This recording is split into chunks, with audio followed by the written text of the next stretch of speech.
Hi, welcome to Unit 3, Module 1, Lesson 1, Anatomy of the Style.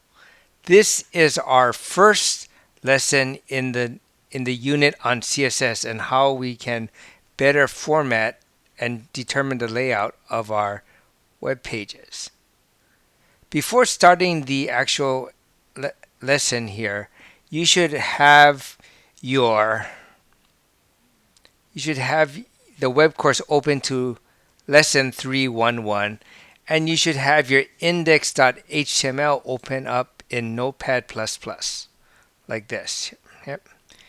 In this case here, what we're going to be doing is that we're going to create what is known as an internal style sheet that takes our HTML from looking like this to including an external style sheet that looks like this here.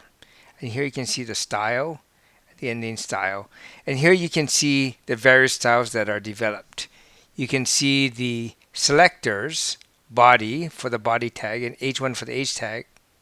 You can see the properties such as font size, font weight, and you can see the various values for these properties such as 1EM, normal, or Arial sans serif, right?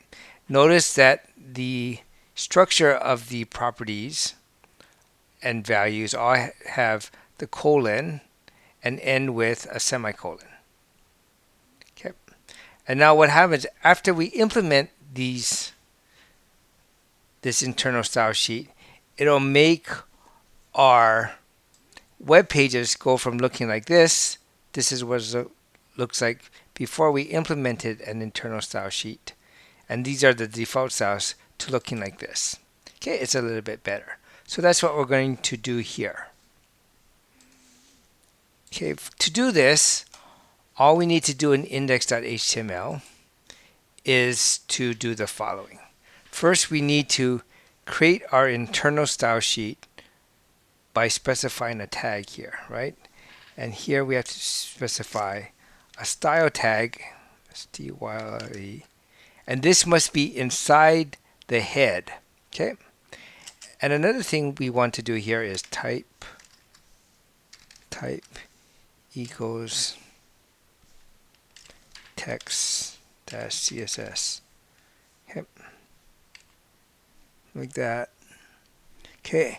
And this last part about type text wax CSS, this is somewhat of an optional thing. This was for later versions or earlier versions of HTML, but isn't necessary in HTML5. But we want to put this here anyway to be backward compatible. Okay.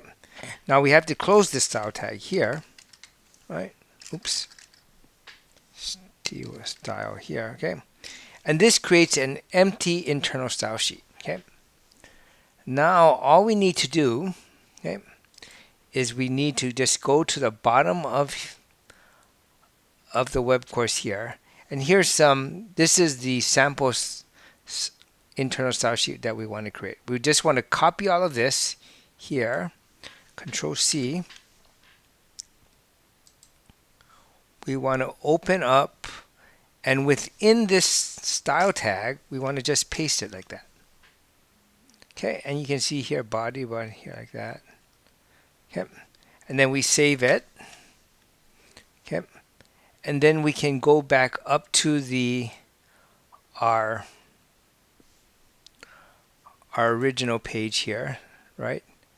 We can refresh it, and it looks just like this. And that's all we need to do for this particular lesson.